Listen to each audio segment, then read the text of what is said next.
네, 귀한 찬양 감사합니다. 마지막에 쪽 이렇게 확 올려야 되죠. 네, 좀 네. 쉽지 않은 고음을 요구하는 네, 마지막 부분이었던 것 같습니다. 네, 오직 의인은 뭐로 살죠? 믿음으로 살죠. 네, 이 사실이 얼마나 위로가 되는 말씀인지 모릅니다. 계속해서 지금 저희가 이 믿음에 대한 얘기들을 좀 많이 좀 살펴봤죠. 우리 백부장 얘기도 나왔고 나병 환자 얘기도 나오고 이 믿음이라는 얘기가 나왔는데 믿으며 산다라는 것, 믿음은 무엇인가?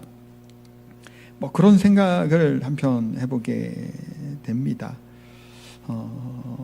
어떤 아이를 바다에 놀러를 가요. 근데 아빠가 이 애를 안고 깊은 바닷속으로 막 이렇게 들어갑니다. 저벅저벅 들어가요. 근데 이 아이가 무서울 거야, 안 무서울까요? 무섭겠죠. 근데 아이가 수영을 잘해요. 잘 배웠어요, 어릴 때부터. 그러면 무서울까요? 재밌을까요? 재밌죠. 그러면 수영을 못하면 무서워요. 물을 무서워하는 사람들은 수영을 못하는 사람이죠. 물놀이 안 좋아하시는 분 계시나요? 제가 볼 때는 10중 8구 수영을 못하는 분이에요. 제가 물놀이 좋아할까요? 싫어할까요? 싫어합니다. 수영을 할 수 있을까요? 없을까요? 못합니다. 저희 아이들은 수영을 가르쳐야 되는데 구해줄 수가 없어요. 빠져도 스스로 살아남을 수 있도록 좀 이렇게 해줘야 되는데 그런 생각 항상 합니다. 혹 빠지면 제가 뛰어 들어가면 저는 제가 먼저 가라앉을 거니까 그런 생각을 합니다만 수영을 할 줄 알면 깊은 바다나 뭐 이렇게 조금 높은 이렇게 수영장에 가도 두렵지 않죠. 아이들이 그냥 재미있을 거예요. 근데 수영을 못하면 두려움 가운데 빠질 수밖에 없습니다. 그래서 우리가 이 믿음이라는 생각을 하면서도 한편 이런 생각을 해요.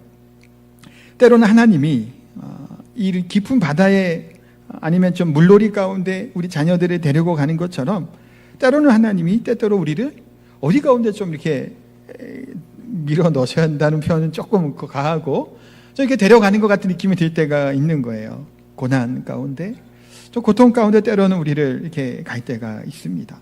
근데 그것이 우리를 망하게 하려는 것이 아니라 어떤 면에서 뭘까요? 헤엄치는 법을 배우게 하기 위해서 물가로 데리고 가죠. 거기서 놓일 수 있도록 배울 수 있도록 하기 때로는 우리가 애들 어릴 때 수영장 가면 뭔가를 자꾸 하기 시키잖아요. 저는 수영을 못하지만 제가 이제 아기 때 애들 얘기 보면 뭐 이렇게 구명조끼 입고도 혼자 좀 움직일 수 있기만 해도 애들이 이제 워터파크나 놀러 가서는 되게 잘 놀 수 있거든요. 아니면 튜브만 붙잡고 있고 엄마 아빠가 막 붙잡고 다녀야 되는데 구명조끼로 물에 뜰 수 있는 그 요령만 가져도 이게 애들한테는 제가 볼 때는 혹시 이제 뭐 어떻게 빠져도 좋은 것 같은 거예요. 그래서 아이들을 데리고 이제 물에서 막 놔요, 손을. 그러면 막 버둥버둥 구명조끼 입어도 전혀 가누지 못하면 이렇게 뒤로 아시죠? 뒤로 내려가면 앞으로 꼬꾸라지고 몸은 뜨지만 얼굴은 바다에나 얼굴에 박든가 뒤로 뒤집어지든가 막 한단 말이에요. 때로 애들이 데리고 막 하게 하는 거예요. 움직여보게 하고. 그래서 우리 큰애도 그랬던 기억이 나요. 수영장에서 막 할 때 그때 이제 처음에 무서워하다가 나중에는 물에서 뭐 있을까요, 저랑? 아이언맨 팍 쏘는 거 막 하면서 노는 거예요. 영상 막 찍어놨던 기억이 나는데 때로는 뭘 하기 위함이죠, 그 가정이? 수영을 하기 위함이에요. 근데 이제 다리가 안 닿는 입장에서는 두렵잖아요, 아이들은. 발바닥에 걸을 수가 없는데. 그러나 그런 가정 가운데 수영을 배울 수 있죠. 하나님께서 때로는 그런 가운데 우리를 내모시는 것 같은 생각이 들 때도 빠져 죽게 함이 위함이 아니죠. 수영을 할 수 있도록, 물을 두려워하지 않도록 믿음을 갖게 하기 위함으로 우리 때로는 그런 가운데 인도하실 때도 많다라는 겁니다. 또 이 믿음과 관련돼서 생각나는 것 중에 하나가 이런 것들이 있어요. 우리가 놀이공원 가면 뭐 기구를 타잖아요. 뭐 번지점프 같은 것도 하신 분이 여기서 아마 계실 것도 같은데 뭐 그런 거나 아니면 놀이공원 가서 뭐 이렇게 탑니다. 그러면 어떠한 그 믿음이 있어야지 그 놀이기구를 탈 수 있나요? 그 롯데월드에 가면 자이로드롭이라는 게 있어요. 아실 거예요. 빙글빙글 천천히 올라가서 그 높은 데까지 쫙 올라가요. 그러면 밑에가 쫙 보이고 되게 높아요. 되게 좋아요. 그 올라가면. 그리고 나서 이게 어떻게 되냐면 갑자기 붕 하면서 슉 떨어져요.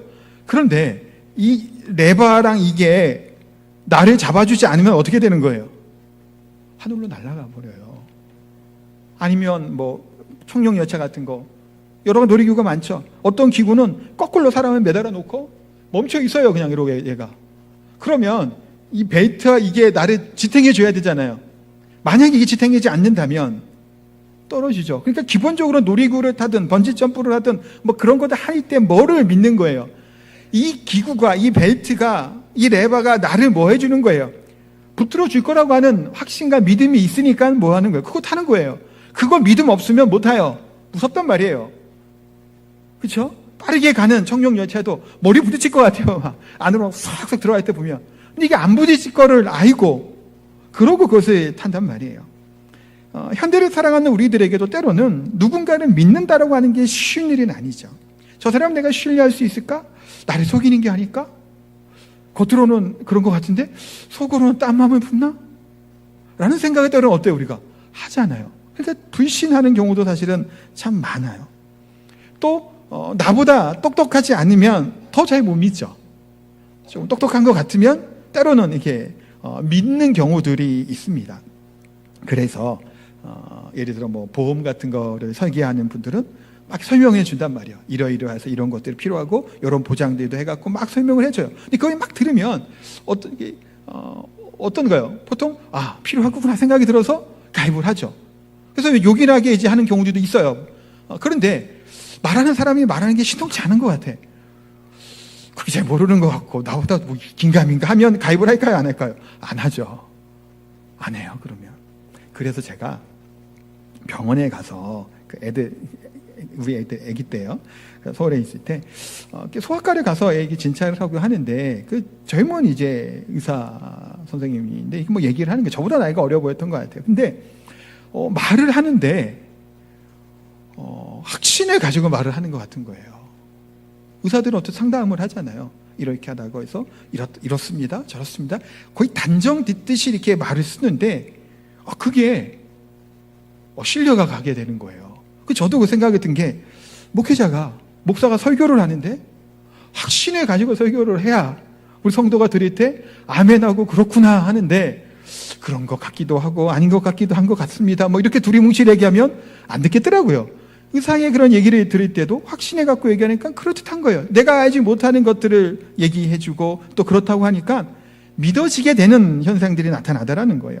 그러니까 상대방이 그런데 시험찮으면 또 그러면 불신하게 될 때가 참 많이 있죠. 또한 반면에 의지할 수밖에 신뢰할 수밖에 없는 경우들이 또 있어요. 그 중에 하나는 뭘까요? 은행에 돈 맡겨놓으면 안전한가요?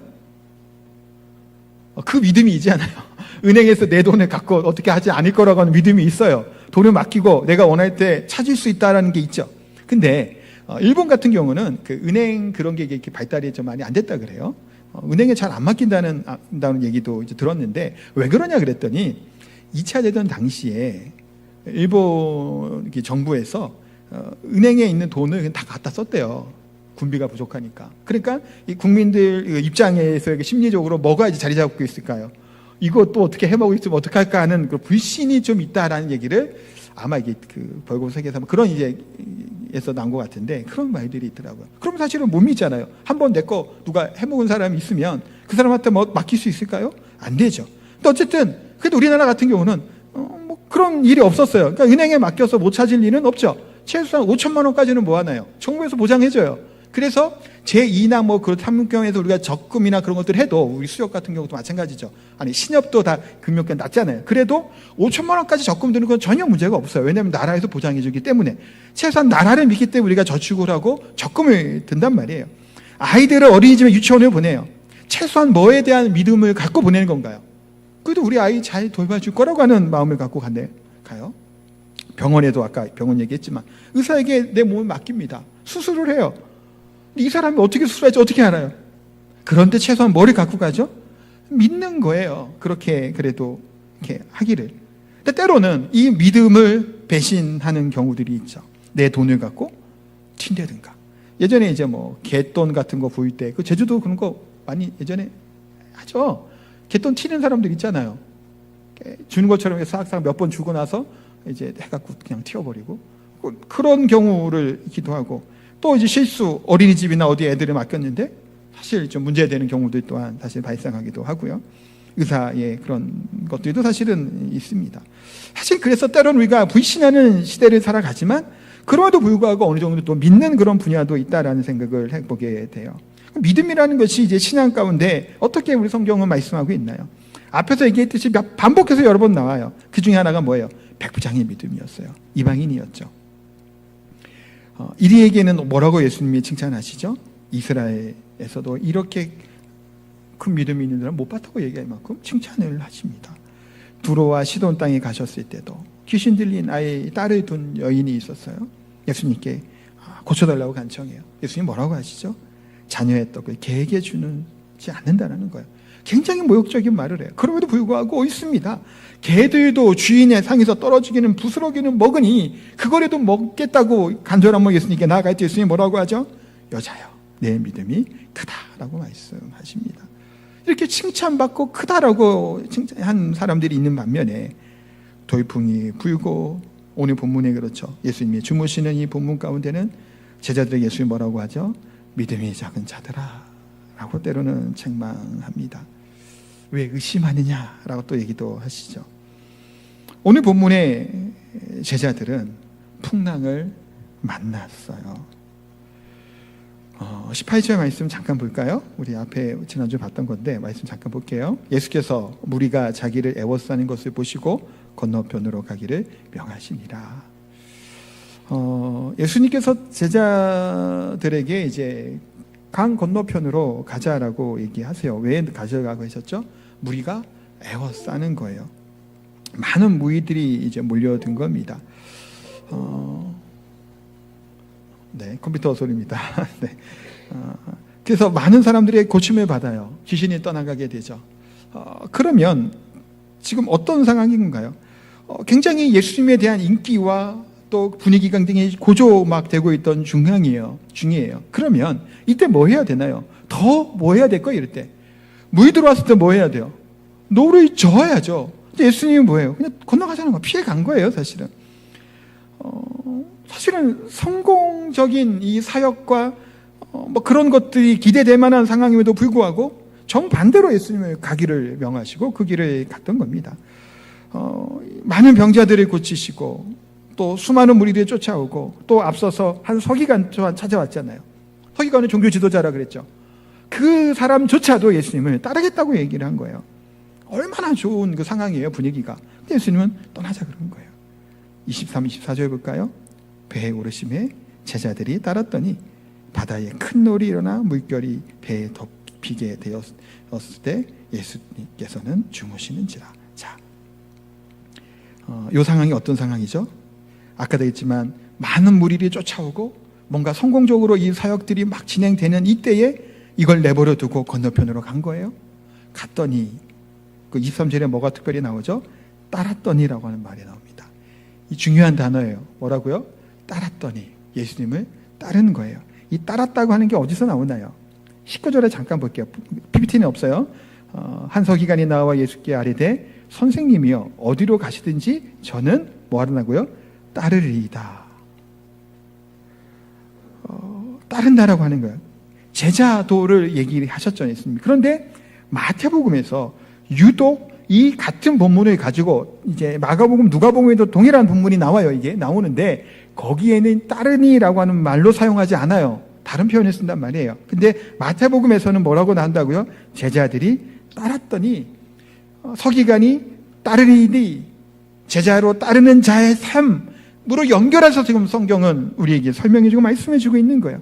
제자의 삶을 사는 제자들, 예수님의 따르는 자의 삶을 살았던 제자들인 거예요. 지난주에 봤던 2명의 이 따르려고 했던 자들, 어쩌면 중도 포기하고 제대로 안 됐던 자들이죠. 근데 예수님의 오늘 본문의 이 제자들은 뭐 한 거예요? 그 예수님을 따르는 자의 모습을 따랐다는 거예요. 그 따르는 자로 순종함으로 따랐는데 뭐를 만난 거예요? 풍랑을 만난 거예요. 불순종을 했을 때 어려운 일이 생기면 우리가 뭔 생각을 해요? 내가 잘못 살았나? 내가 죄를 지었나? 내가 잘못 기록한 생각을 하죠. 근데 순종했어요. 믿음으로 살려고 애썼어요. 예수님을 따르려고 했고 피해도 보고 나름 뭘 했단 말이에요. 대가도 지불했어요. 그런데 거기에 뭐를 만난 거예요? 풍랑을 만난 거예요. 죽을 위에 처해 있는 어려움을 당하게 된 겁니다. 이게 지금 제자들의 모습이에요. 가버나움에 있던 이 흥황하고 부흥하고 막 사람들은 몰려오고 서기관도 따라오겠다 그러고 그런 막 너무나 부흥에 있는 이 현장을 뒤로하고 그래도 무슨 이유가 있겠거니라고 예수님이 따랐는데 큰 폭풍이 자기네들을 집어삼키려고 죽이려고 하는 그 현장 가운데 이들이 있게 된 겁니다. 육지에서 큰 바람은 피할 데가 많잖아요. 근데 바다에서 부는 바람은 어떤가요? 피할 데가 없어요. 어디 갈 데가 없다고요. 근데 제자들은 예수님 믿고 모든 것을 맡기고 순종한 결과가 뭐예요? 자기네들을 죽게 하려고 하는 외통수와 같은 폭풍우가 그들을 기다리고 있었던 거예요. 제자들이 이해가 되나요? 이 상황이 지금? 안 따르겠다는 것도 따르고 갔는데 지금 이 상황에 맞게 된 거예요. 또 성경에 보면 큰 놀이라고 물결을 얘기하죠. 큰 물결이라고 하는 이 말은 원어적인 의미로는 큰 지진이라고 하는 말로부터 번역되었어요. 그러니까 이게 이루 말할 수 없는 물결이 바람이 제멋대로 흔들어낸 거야. 그러니 그 뱃사람들이었고 어부 출신이었던 제자들이 많이 있었잖아요. 그들이 또 어찌할 수 없는 그런 죽음의 위기에 빠져 있었던 것이 지금 오늘 본문의 제자들의 모습이에요. 또 우리 삶도 때로는 어떤가요? 막 몰아쳐올 때가 있잖아요. 어려운 일들이 반복할 때가 있어요. 어떻게 할 수 없어요. 내가 어떻게 컨트롤할 수도 없어요. 지난 몇 년간 있었던 코로나 상황도 어땠나요? 어려웠잖아요. 코로나 걸리면 다 죽는 줄 알았잖아요. 큰일 날 줄 알았고 얼마나 두렵고 힘들었어요. 국민들도 정부도 온 세계가 다 두려워 떨었죠. 어찌할 바를 모르는 상황을 우리가 지나왔습니다. 그런데 우리 앞으로의 인생 가운데서도 이런 어려움이 풍랑이 우리를 덮는 일이 생기는 거예요. 분명히 생길 겁니다. 안 생길 수가 없다 우리 인생이. 그런데 예수님은 뭐 하고 계신다고요? 주무시는 거예요. 이 풍랑이 몰고 오고 불어 있는 예수님이 주무시고 계신 거예요. 때로는 우리의 삶 가운데 이런 풍랑과도 같은 고난과도 같은 폭풍 같은 상황 가운데 예수님이 주무시는 것처럼 하나님이 아무런 반응하지 않는 것처럼 보일 때가 때로는 있죠. 예수님은 인간이시기에 연약함으로 주무셨어요. 근데 제자들이 예수님을 따를 때는 예수님의 능력과 병고 치중과 말씀의 능력들이 있음으로 따랐을 거 아니에요. 근데 지금 제자들이 어떤 마음이 들기 시작하고 있었을까요? 왜 예수님께서 이 사람들이 많다고 하는 데를 뒤로 하고 그냥 여기 가셨을까? 왜 예수님께서 이런 위험이 기다리고 있는 것도 모르고 건너가자 그런 게 아닌가? 그리고 왜 예수님이 우리가 위험한데도 계속 주무시고 계신 것인가? 의문이 안 될까요? 되겠죠. 왜 이랬을까? 이들은 갑자기 두려움에 빠지게 됩니다. 사실 두려움은 어떨 때 나오게 되죠? 갑작스러운 예기치 못한 일이 생길 때 우리가 두려움에 빠져요. 아까 이제 물 얘기 잠깐 했지만 바다에 놓일 때 아니면 강에 놓일 때 그렇잖아요. 그냥 걸어가요. 깊지 않은 것처럼 막 걸어가다가 갑자기 발이 쑥 꺼질 때 있잖아요. 그렇게 한번 경험해 본 적 있을 거예요. 그러면 어떤가요? 당황해서 뭐 어찌할 바를 모르죠. 사실은 예상치 못한 일들, 내가 컨트롤되지 아니하는 그 일들, 그것 가운데 우리는 당황할 수밖에 없음을 사실은 보게 됩니다. 25, 26절에 뭐라고 얘기하시나요? 그 제자들이 나와 깨우며 가로되 주여 구원하소서 우리가 죽겠나이다. 그러면서 예수님 뭐라고 얘기하시잖아요. 어찌하여 무서워하느냐 믿음이 작은 자들아 라고 말씀합니다. 책망하시죠. 어쩌면 문제는 여기 있습니다. 믿음이 작은 자들아 책망하십니다. 우리가 어려움에 당할 때 순종하고 뭐가 우리 수준으로 뭔가를 해보려고 애쓰죠. 사실은 아무것도 하지 않으면 무책임한 사람일 거예요. 예수님 제자들에게 믿음의 작은 자들아 라고 책망하신 이유가 있어요. 왜 책망하셨을까요? 두려워했기 때문이에요. 어찌하여 무서워하느냐. 지나친 두려움 가운데 예수님이 책망하세요. 반대로 보세요. 너희는 이 정도로 두려워할 필요가 없는데 왜 두려워하느냐라고 이게 한번 이렇게 말해도 되겠죠. 그럼 이 말은 뭔가 뉘앙스가 있죠.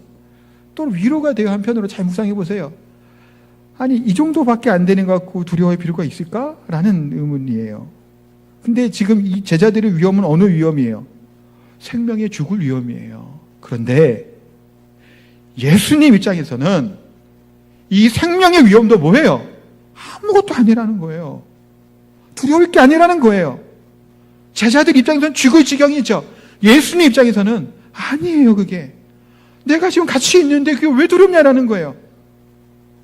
내가 함께하고 있는데 그게 두려울 일이 아니라는 거예요. 우리에게는 죽을 위한 위험이기 때문에 두려워요. 풍랑 속에 두려워하지 않을 사람이 얼마나 있을까요? 내 삶을 내가 컨트롤하지 못할 때 우리는 두려워하잖아요. 우리의 두려움의 원인이 어디 있나요? 내가 조절하지 못할 때예요. 내가 내 뜻대로 안 될 때 그것이 두려운 거예요.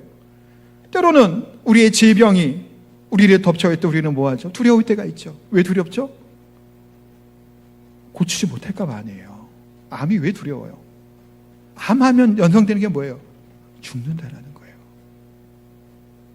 그게 좀 머릿속에 우리가 각인돼 있는 게 있잖아요. 암이라고 하면 이게 어떤 암이든 간에 두려움이 있어요. 내가 어떻게 할 수 없어요. 현대의학으로 온전히 안 된다고 하는 그런 마음이 들기 때문이죠. 사업을 할 때도 어쩔 때로 왜 괴롭고 힘들고 두려워요? 이 자금 흐름에 내가 마음대로 조정을 못 하잖아요. 몸이 내 통제에 따르지 않는다? 얼마나 두려울까요? 앞이 보이지 않아요. 어느 날 눈이 안 보여요. 손에 마비가 와요. 안 두려울까요? 갑작스러운 게 닥치는 그 현실 앞에서 내가 내 스스로 안 됐든 우리는 두려울 수밖에 없어요. 그럴 수밖에 없어요. 이게 믿음이 적든 많든 두려울 수밖에 없는 그 현실에 있는 것은 분명합니다. 내 힘으로 감당하지 못할 때 우리는 두려워합니다. 그런데 이 제자들은 지금 이 두려움 앞에서 두려움이 크다 보니까 어떤 현상이 일어나게 된 거냐면 예수님이 작아 보이는 거예요. 이 두려움과 풍랑이 너무 커 보이는 거예요. 그러니 뭐가 생기는 거예요? 불신이 생기는 거예요. 그게 두려움의 원인이죠. 책망을 듣게 되는 원인이 거기에 있다는 겁니다. 뿐만 아니라 제자들은 하나님의 말씀이 얼마나 위대한지를 깨닫지 못했죠. 예수님이 어떤 분이셨어요? 앞에 백부장은 어떻게 믿음을 보이고 칭찬을 받았나요? 말씀만 하옵소서 했잖아요. 말씀만 하면 이 얘기가 뭐라고요? 온 천지 만물에 누구의 통치와 다스림이 있다라는 고백이었어요. 그게 하나님께 있고 예수님께 있다라는 거예요. 뭐 말씀만 하면 된다라는 거예요. 어떤 일이든 가능하다고 하는 믿음이 있었기 때문에 칭찬하신 거죠. 천지를 창조하시고 만드신 하나님의 말씀이 있음에도 불구하고 이 제자들은 신뢰하거나 믿지 못했던 거예요. 이들만 그런 건가요? 아니죠. 이스라엘 백성들이 광야 생활하면서도 얼마나 불순종을 하고 원망을 하고 불평을 했나요? 반석에서 물을 내게 하시고 매일같이 만나를 먹이시고 불뱀에 물려도 치료하시고 고쳐주신 하나님의 능력을 경험했음에도 불구하고 불만과 불평을 썼던 그들이에요. 하나님은 아브라함에게 뭐라고 말씀하나요? 나는 전능한 하나님이라고 말씀하시죠. 능하지 못한 일이 없다고 말씀하세요. 엘샤다이의 하나님이라고 하나님이 아브라함에게 자신을 드러내 보여주셨죠. 못할 일이 없으신 하나님이라는 거예요. 그런데 우리는 이 말씀과 현실 사리에 큰 이 괴리감이 있고 간격이 있어요. 말씀을 붙들고 살아가면 되는데, 부르짖고 기도하면 되는데, 우리의 현실의 어려움을 바라보게 될 때 그게 안 되는 거예요, 사실은. 그러면서 어떤 생각이 가나요? 왜 내게 이런 어려움이 닥쳤을까? 왜 하필이면 이 병이 나에게 있을까? 왜 내 지금 상황이 이렇게 되었을까라고 의문을 갖고 때로는 원망을 하고 불평을 하죠. 우리가 이 현실 앞에서 우리는 어떤 마음으로 서는 게 옳은 일일까요? 이 어려움을 통해 나를 하나님이 정과도 같이 순금과도 같이 연단하시고자 하나님의 방법이라는 사실, 그것을 기억하고 하나님 말씀을 붙잡아야 됩니다. 제자들이 미친 파도를 보고 겁을 먹고 두려워한 것은 어찌 보면 당연하다고요. 근데 이때 제자들은 자신의 믿음을 발휘하고 나타날 그 기회이기도 했다라는 거예요. 추운 겨울에 좋은 제품이라고 하면 혹한기에 혹한 상황에서도 이 기능을 잘 발휘하는 게 좀 좋다라고 얘기할 수 있겠죠. 좋은 장비. 마찬가지로 믿음이 언제 드러날까요? 평온할 때? 잔잔할 때? 아무런 그런 거 없을 때? 아니에요. 그때는 믿음이 나타나고 믿음을 발휘할 이유가 없어요. 믿음이 좋은 사람이든 나쁜 사람이든 뭐 관계없이 그냥 그건 아무런 게 없어요. 드러날 이유가 없다는 거예요. 아무런 어려움도 없고요. 풍랑이 몰아칠 때예요. 이 풍랑 앞에서 우리가 어떠한 모습으로 살아가고 있고 어떠한 반응하고 있냐가 중요하다는 겁니다. 그때 우리의 믿음은 드러나는 거예요. 왜 이런 고통이, 왜 이런 고난이 내 위로 오놈이 하필 나에게 왔을까라고 원망하고 불평하기보다는 이 시험을 통해 나를 하나님이 어떻게 하시기 위해서 정금과도 같이 연단하기 위한 하나님의 방법이라는 사실을 알게 하는 믿음을 우리가 가질 수 있어야 된다는 겁니다. 우리 믿음의 사람들도 얼마든지 이 어려움을 겪을까요? 안 겪을까요? 겪는 거예요. 오늘 본문의 제자들은 예수님을 따랐더니 풍랑을 만난 거예요. 이게 바로 이거잖아요.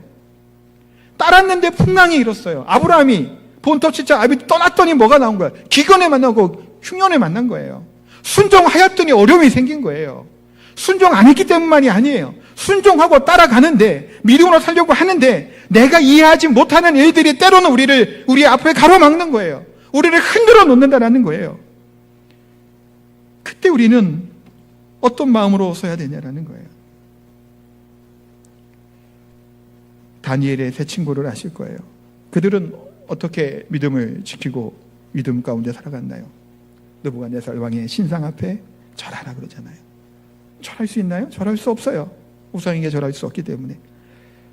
그때 이들이 얘기합니다. 풀무불에 용광로에 죽인다고 할 때 왕이시여 만군의 하나님이 우리 이 하나님이시기에 왕 앞에 이 앞에 내가 절할 수 없다라는 거예요. 능히 하나님이 이 풀무 앞에서 이 용광로 앞에서 우리를 건져내실 것입니다.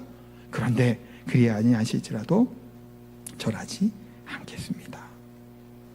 그 얘기는 뭐예요? 죽겠다라는 거예요. 나를 건져내지 않아도. 근데 상식적으로 생각해 보세요. 풀무에서 살 수 있나요? 이 다니엘 세 친구가 어떤 생각으로 절을 안 하는 걸까요? 죽을 생각이었겠죠? 상식적으로 생각해 보시면 지금 우리는 이 상황을 아니까 뭐 그렇게 얘기하지만 실제로 수많은 사람들은 그 풀무에 죽은 거예요. 그게 현실이에요. 죽어요. 그럼 이들의 이 고백은 뭐예요? 구해주겠다고 하는 초점이 이 구해주겠다는 부분이 정말 살아나는 구해주실 거라는 것도 있겠지만 결국 우리의 영혼과 우리의 삶을 구원해 주신 누구라는 사실을 고백해 하나님이라는 고백을 한 거죠. 그렇지 않으면 내가 뭐 하겠다. 내가 죽어도 안 하겠다라는 거예요. 믿음의 결단과 신앙의 결단으로 그들이 나아가서 그 가운데 들어갔죠. 결과는 어떻게 됐죠? 머리털 하나 상하지 아니하게 하나님이 지켜주셨다라는 거예요. 오늘 본문의 제자들은 지나치게 살고자 어찌 보면 그게 당연한 본능이에요. 그럼 맞아요. 저나 여러분 마찬가지예요. 그러나 그러다 보니까 뭐 하게 된 거예요? 믿음이 작동이 안 되는 거예요. 이 두려움이 우리를 사로잡으니까 믿음이 발휘되지 않았던 겁니다. 그러면 이와 같은 일들을 통해서 하나님이 뭘 말씀하고자 원하는 걸까요? 그게 마지막 세 번째로 적은 그거예요. 26, 27 다시 한번 볼까요?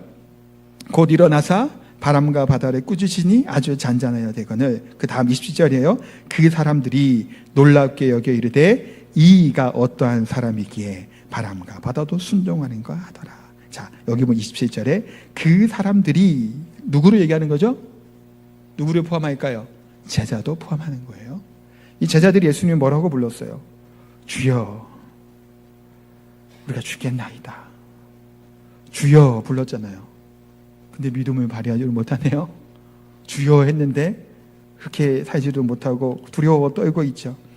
근데 이 제자들 포함하는 이들이 뭐라고 얘기하나요? 이가 어떠한 사람이기에. 신앙은, 믿음은 하나님을 아는 데 있습니다. 예수님을 바로 아는 것이 믿음이에요. 예수님을 바로 안다면 불안과 어려움 속에서 살아계신 하나님을 경험하게 돼요.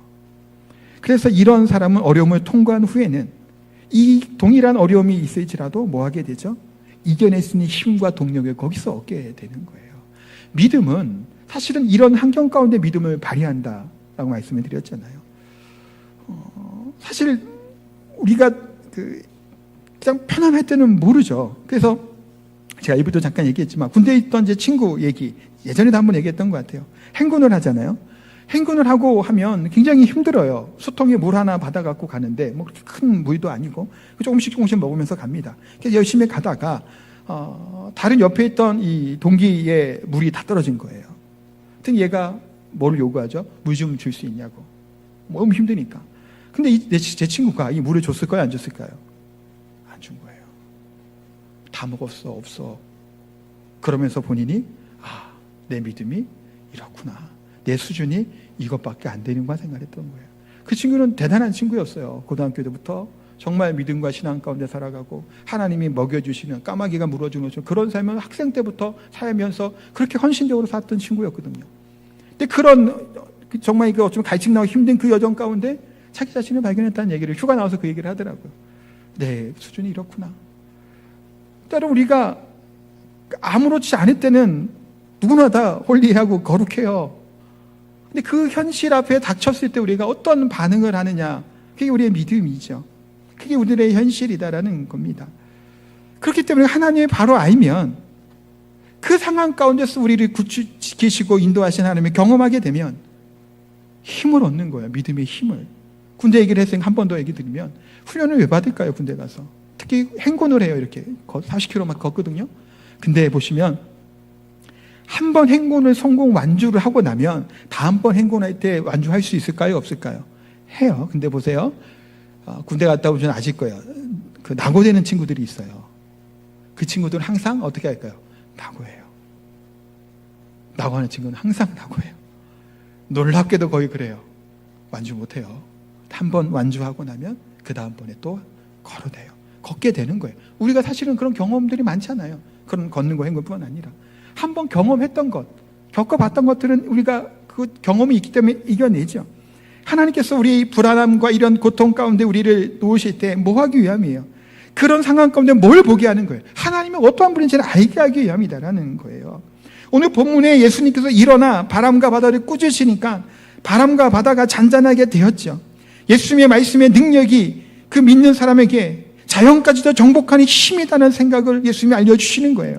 그러니 자연도 이 천지 만물을 통치하고 다스리는 하나님이라는 사실을 알게 하는 것, 그것이 고난이 우리에게 주는 뭐예요? 유익이고, 하나님께서 우리를 그 가운데 우리를 연단하시는 방법 중에 하나인 거예요. 누구를 알기 위함이에요? 하나님을 알라는 거예요. 하나님을 보게 하기 위함이에요.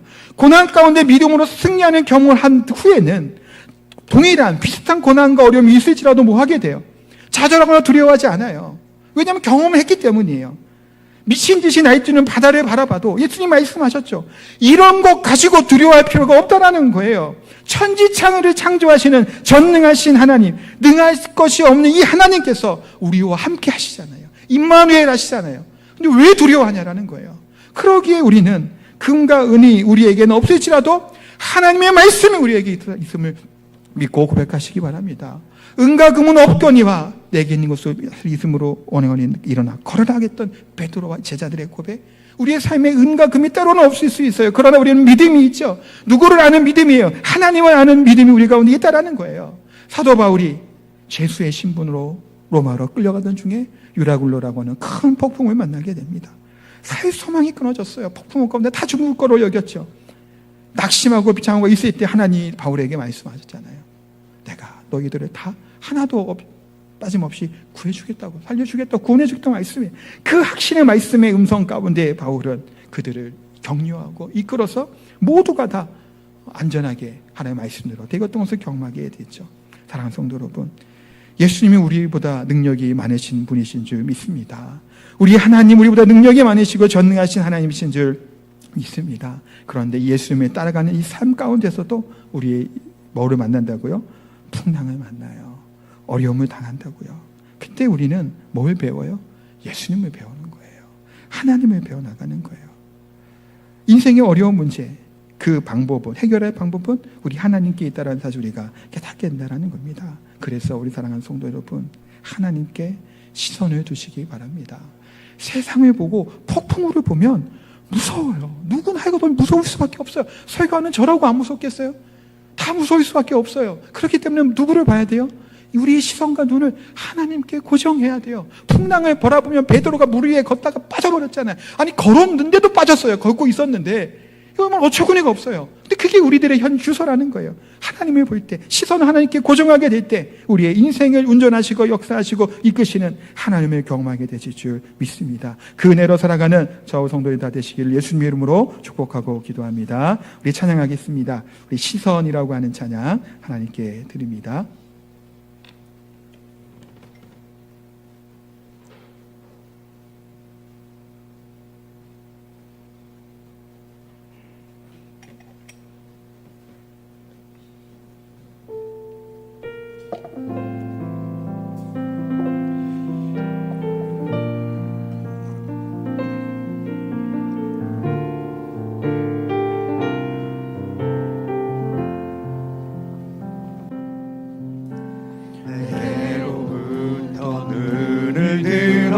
주를 보기 시작할 때 주의 일을 보겠네.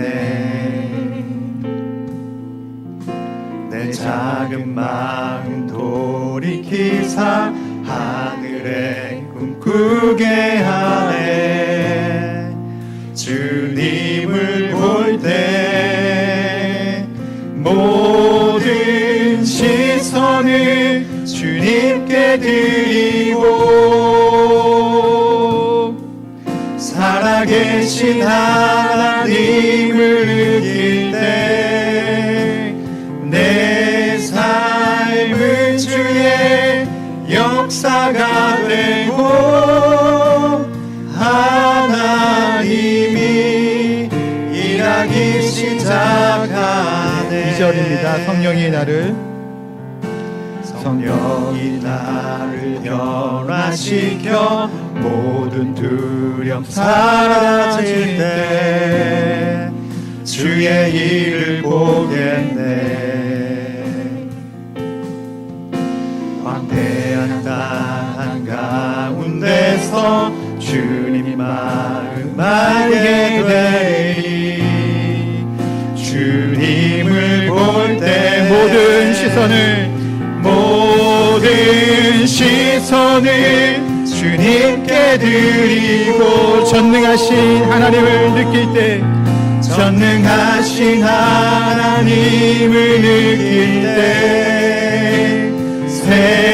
세상은 주의 나라가 되고 하나님이 일하기 시작하네. 모든 시선을 주님께 드리고